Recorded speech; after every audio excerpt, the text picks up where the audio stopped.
Welcome to Studio 14. I'm Kim Newcomer with the City of Fort Collins.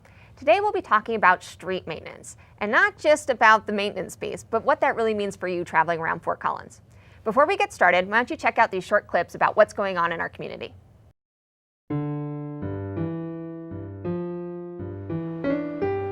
This is the old creamery building, 222 Laporte downtown.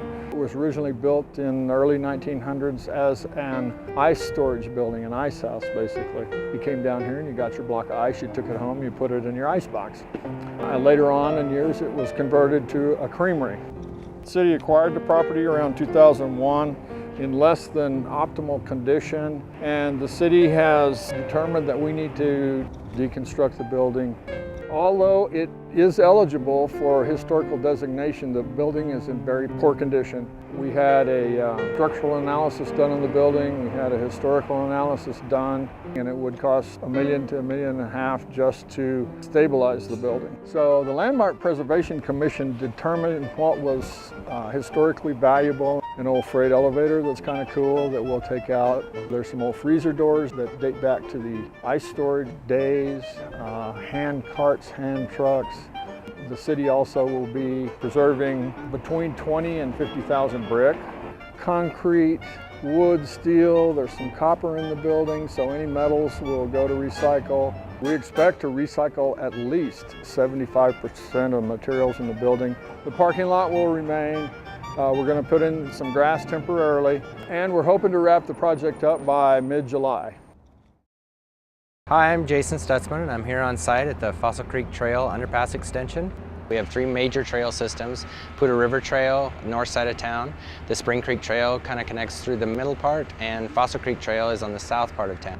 This particular segment will close about a half-mile gap that we currently have between Spring Creek Trail and Fossil Creek Trail.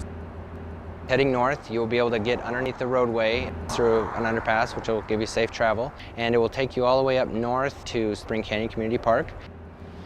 The construction will take place from April through July, and we have a 10-day closure along County Road 38E, which is just west of Taft Hill Road, heading up towards Horsetooth, scheduled from April 25th through May 4th. There will be a detour route for people to still be able to get up to Horsetooth Reservoir, around and back down as well. And the funding for the project comes from our Natural Areas Trails program, Keep Fort Collins Great, and a grant that we received last year from Great Outdoors Colorado. The combination of all three will fully fund the entire project. We were very happy about that. If we wouldn't have got that funding, this would have probably taken another 2 or 3 years.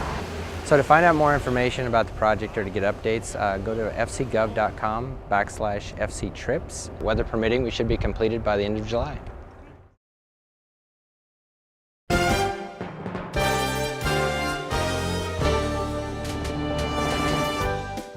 The main goal of the Laporte Street restriping project is to improve the quality of life for residents along Laporte by reducing the amount of speeding and other aggressive driving behaviors that occur along the street.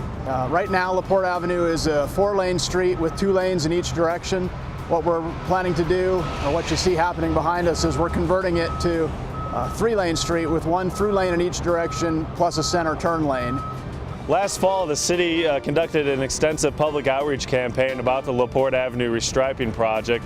That included an online survey that over 150 participants responded to, a public meeting with the neighborhood, and also updates to our Transportation Board and Bicycle Advisory Committee. Public response was really overwhelmingly positive, with 85% of our survey respondents saying yes, they were in favor of this restriping. This community is really looking at ways that we can improve neighborhood livability and also provide multimodal streets for bicycles, motor vehicles, pedestrians, and transit. It provides better pedestrian crossing opportunities by reducing the number of active lanes that pedestrians have to cross. We're going to be able to put in striped bike lanes on the street, which will help promote bicycle traffic. And we're also, by having the center turn lane, it should actually improve safety for motorists as well by allowing left turning traffic to get out of the through lanes of traffic where they had to make their turns from before. So following completion of the projects, the city is going to conduct a post-program evaluation to make sure that the Laporte Avenue restriping is working properly, and that will include additional outreach to the neighborhood and follow up with boards and commissions. We feel like it's a real positive improvement for all modes of travel, and include then obviously the benefit for the neighborhood as well.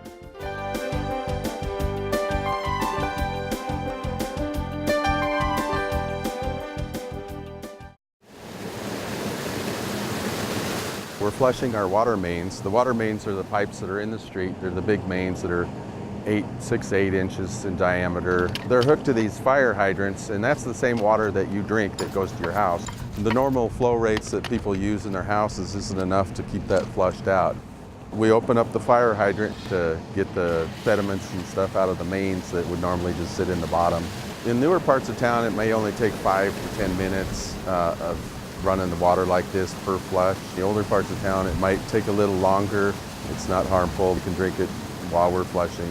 Sometimes people in the houses, if they're trying to use the water, they might notice a little decrease in water pressure. And then in some of the older parts of town, it might create some rusty water. And if they're doing laundry or something like that, they might want to turn off their laundry and wait until they're done flushing. We also take samples, and one of the things we're testing is for turbidity level, which is a measurement of how many particles are in the water. And that tells us how long we need to flush. And we try to get that turbidity level down below 3 NTUs, and that tells us that the water's clean. So if we can't get it perfectly clean in 45 minutes, we'll shut down and move on rather than wasting any more water than we would have to, you know. Normally we start near the beginning of April and end at the end of May. This year we started on the west side of Overland Trail, and we're working our way east. And when we get to about Mason Street or College, that's when we'll stop for this year. And next year we'll pick up from Mason Street and move on to the east side of town. Welcome back to Studio 14. I'm Kim Newcomer of the City of Fort Collins. Well, you know, they say there's 2 seasons in Colorado. One is winter and the other is road construction. And thanks to your Keep Fort Collins great tax dollars, that's probably going to be true this year. And here to tell us what that really means for you, I have 2 gentlemen from our streets department. Darren Moritz, who is our street maintenance program manager. Darren, thanks for being here. Thank you. And Larry Schneider. And Larry is our street superintendent. Larry, thanks for being here. Yeah, thank you for inviting me. All right, guys, it's going to be a busy summer. You know, I want to hear a little bit about the projects, but first of all, let's really talk about this Keep Fort Collins great revenue. We know that the tax passed and part of that money goes towards street maintenance, but how much of it and what does that really mean for people? Larry, tell us. Well, the way I look at it, and I really want to thank the citizens of Fort Collins because that puts a lot of confidence in us getting out there to repair the roads. What that means is that what we've typically done is about $6.5 million worth of work a year, so we've actually doubled the size of the program. So we're going to see us out there doing about $13.5 million worth of work this year based on previous years. So you're going to see construction activity happening all around the city.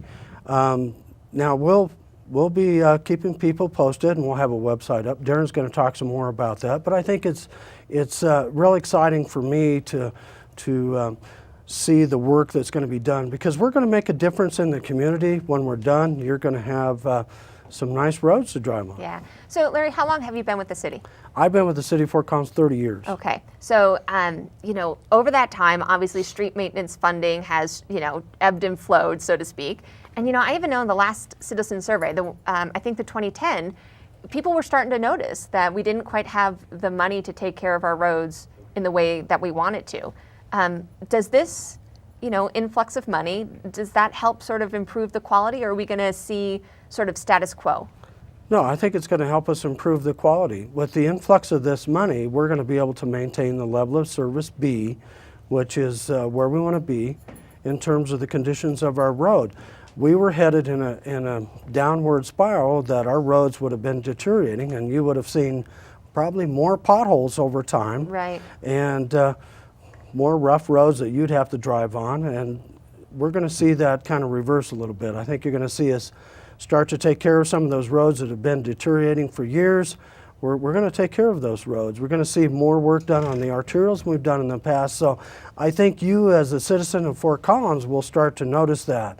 Now it's going to take some time to get there because Sure. Keep in mind we have 540 center miles of streets in the city of Fort Collins. So, That's a lot of road. Based on what we do every year. Yeah. So Darren, this idea of level of service B, you know, one of the things I always have to chuckle at is, there's some roads that I drive on and I think to myself, yeah, I can't wait until we get, we get Larry and Darren on their crews on these roads. And then there's others that seem in good condition, but, a week later we'll see crews out there working on those. So, how do we determine what roads we tackle first?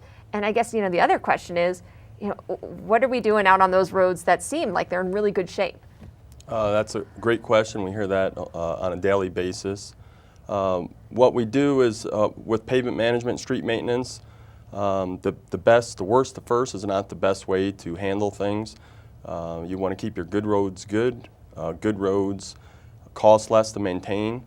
We have a model, a predictive curve, where at the beginning of the lifespan of the roadway, it's a lot cheaper to do, take care of it. Basically, if you want to relate it to your car, if you buy a new car and you don't do your oil changes and your routine maintenance, things like that, and you just forget about it and let it just go, then what happens? At some point, you're going to be replacing the whole engine. It's a lot more costly at that time. So that question is pretty common. So that's what we do, and that's the most effective way to do it. And it will, over time, it keeps the street network at a higher level. So. Right, and so then that's that level of service B that Larry talked about. Correct, which is a PCI, it's our pavement condition index, so that goes into your other question. Every 3 years we have a consultant come out, and it's a van. That's what they do.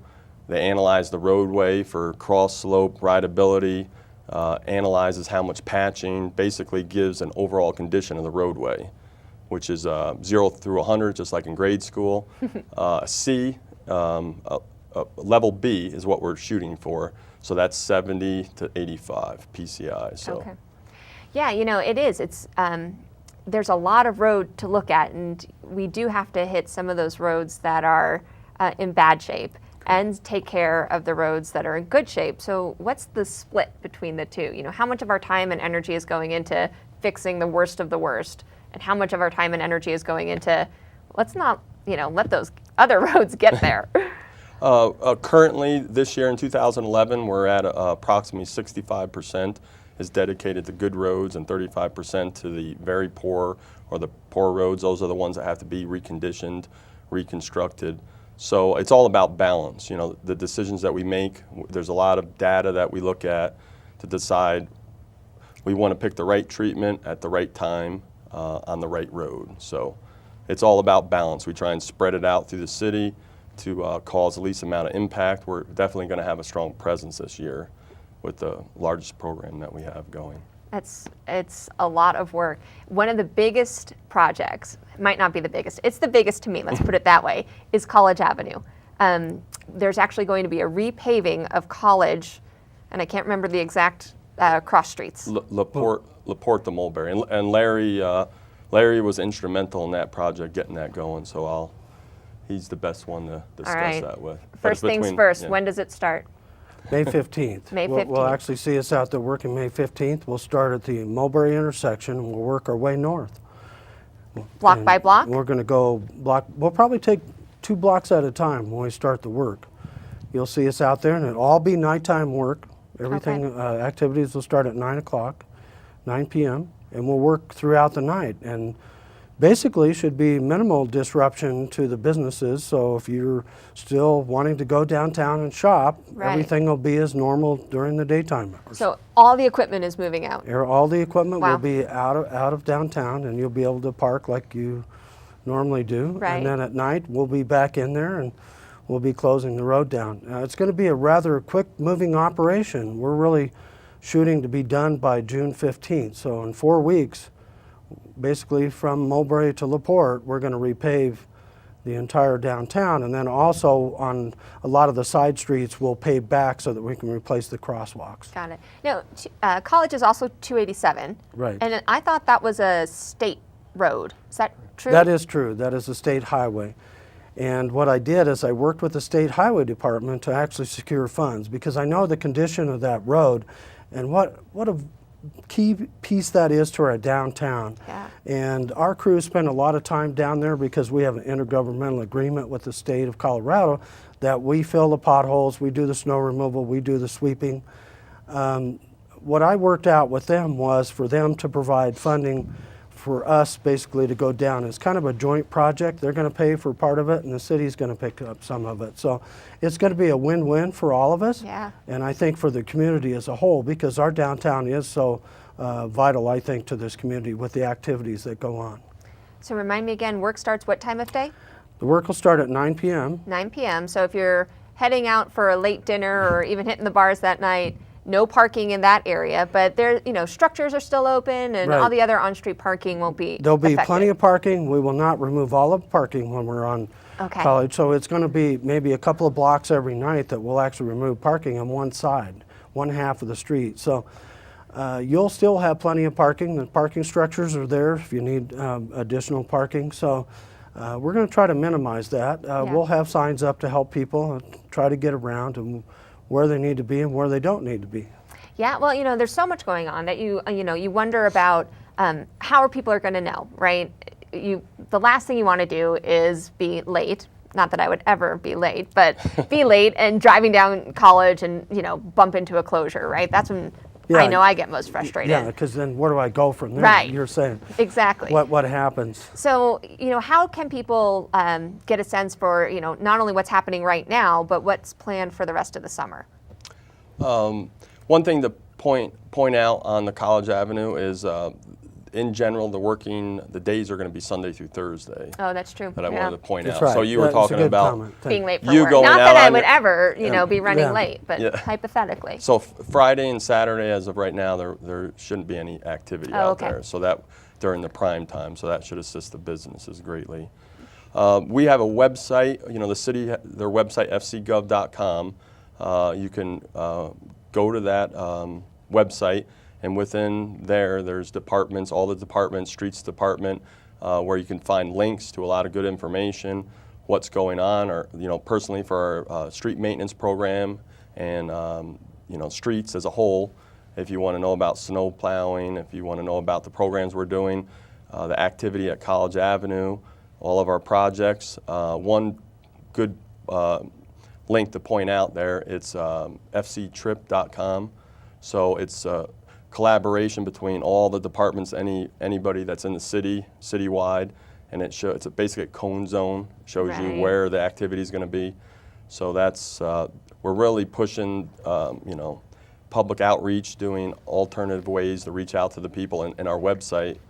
Personally for streets, we took it up a notch, and the list of the streets, the maps, where they're going to be working. Right. What we're it's not doing, just- everything. Yeah, it's not just major roads too, and I think Correct. that's important to point out because we're tackling streets like College that need the work, but there's also some residential work going on, and in those cases, people need to make sure not to park on streets and Correct. get those cars in the driveway. So for those type of circumstances, do people get special notification, or are there door hangers or anything like that, or flyers that we send to people to let them know? Yeah, that's one area that we definitely looked at really hard this year to try and streamline it, for the recycling. Right. We used to, in the past, send out a lot of mailings, so we're really pushing the website. But however, you will know when we're coming on your street. We have, 48 hours in advance. We put a door hanger That's great. on our projects that basically have the contact, who the contractor is, if there's any questions the citizens have, basically just saying, you've heard it's coming, but we're here. So it's kind of the last warning. So we do that through the beginning of the process and step by step, depending on the operation, who's out there. So there's definitely, you will be informed. And on the busy streets, we use the message boards. Oh, right. We put them out in advance, especially, because that's where the high volume, a lot of traffic flow is. So, we're really working hard to minimize the impact to everybody. And just want to add attention to detail.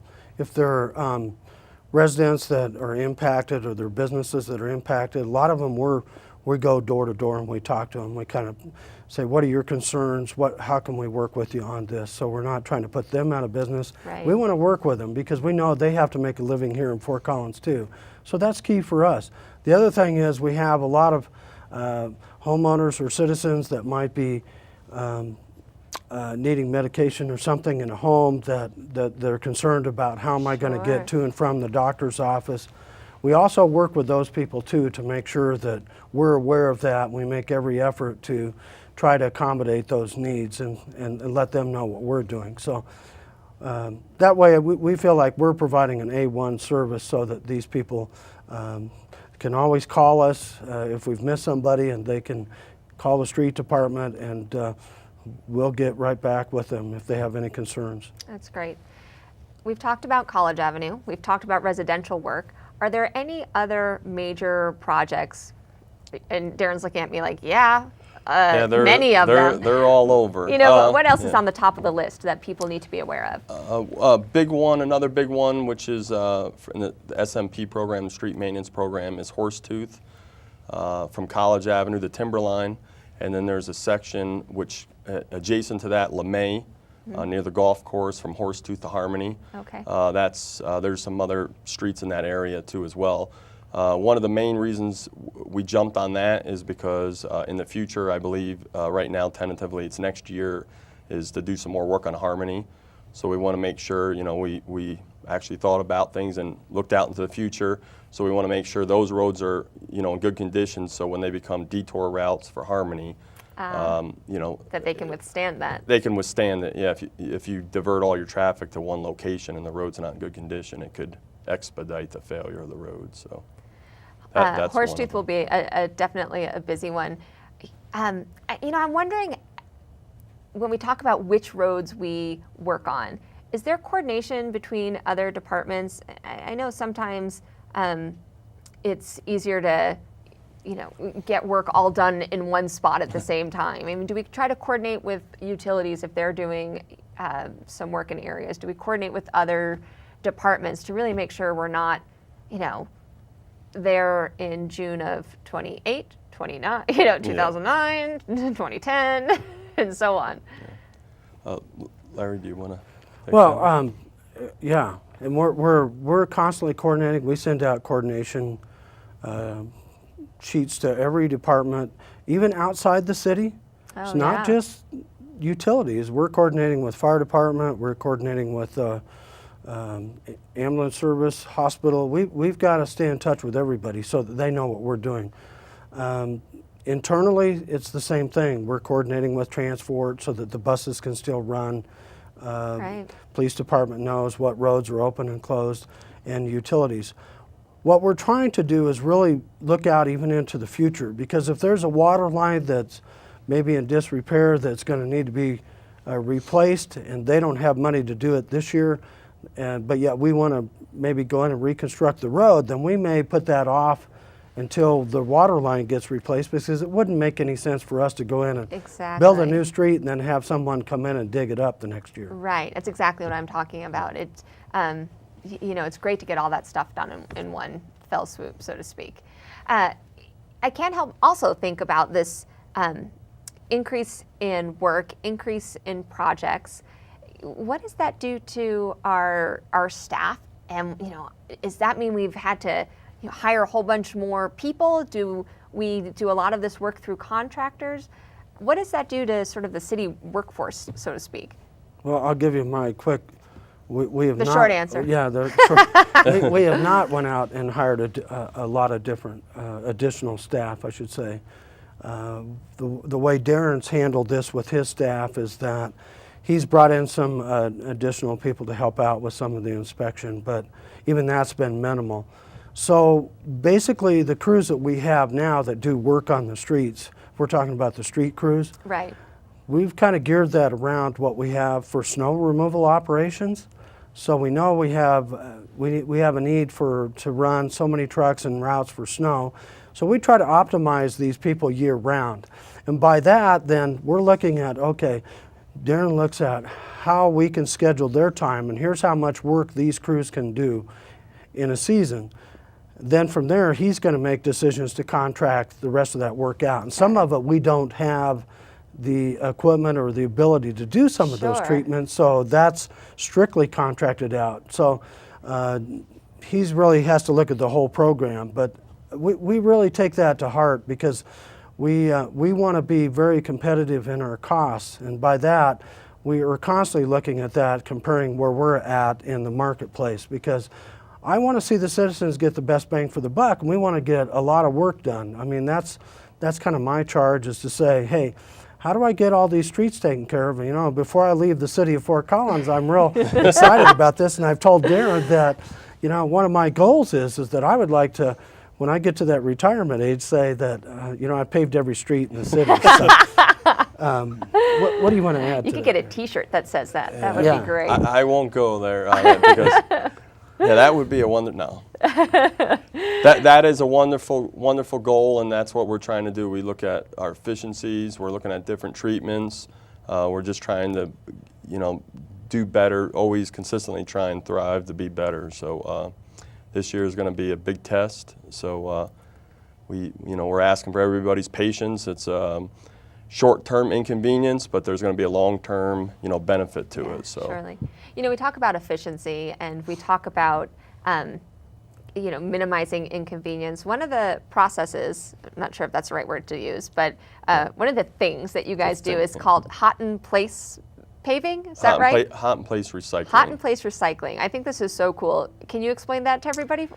Sure. I'll. And don't sound like a street maintenance guy. Okay. All right. Okay. So basically, what happens with that is we call it a train. That's the construction jargon. So it heats up the existing asphalt. The really beneficial, cool thing about this is we don't take the asphalt away.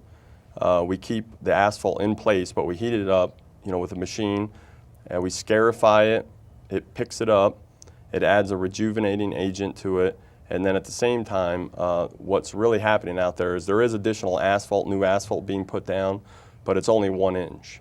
Typically, your overlays, which means your top lift of asphalt, is 2 to 3 inches. So you're not taking the material away; you're keeping it in place. So right. it's a one-step process. You know, there's definitely a presence. People know when it happens, but you can get right back on it. And once we compact it, you know, visually you have a new surface. So it's a green. You know, there's a lot of benefits to it. It's not as expensive as some of the other treatments, so that's where we're talking about, you know, go back to keep the good roads good. Right. There was a lot of discussion about LeMay from Horsetooth to Mulberry. That particular section we had done approximately 10 years ago. The road was still in relatively good condition, so we're just kind of extending the life of the pavement. We're rejuvenating it and bringing back the life to it. So. Yeah. And it's a lot more cost effective to do that, to wait until, you know, if we didn't do nothing, we didn't do anything to it in 20 years or so, then it's going to cost a lot more money. So yeah, I think those things are so cool. And you'll notice when you see them, they're big Massive. trucks, and it's essentially ripping up the asphalt, mixing it in with some new stuff and putting it right back down. And Exactly. it looks, and it really, they call it a train. It looks like a long train going down Yeah. the road because it's got all these components, and it looks Yeah. like a big Like a train moving caravan. down the road. Yeah. And if you were on LeMay last year, that was the process that we used on LeMay from Horsetooth all the way to Yes. Mulberry Street. So that was hot in place. That's very cool. Well, you guys, we're running out of time here, but I just want to say thank you for your work and all that you're doing. And again, folks can go to fcgov.com/streets and find out all they need to know. It's going to be a busy, busy season. So I'm appreciative that you're taking the time here today, because I know I won't see you for the rest of the summer. So again, Larry Schneider, yeah. Thank you very much. Well, thank you for having us here. And if people have questions, feel free to call us. I mean, we're there to answer questions. Great. And Darren Ritz, thank you so Yeah, much for being here. thank You you. guys, I really Enjoyed it. appreciate it. And thank you all for watching. That's it for Studio 14. We'll see you next time.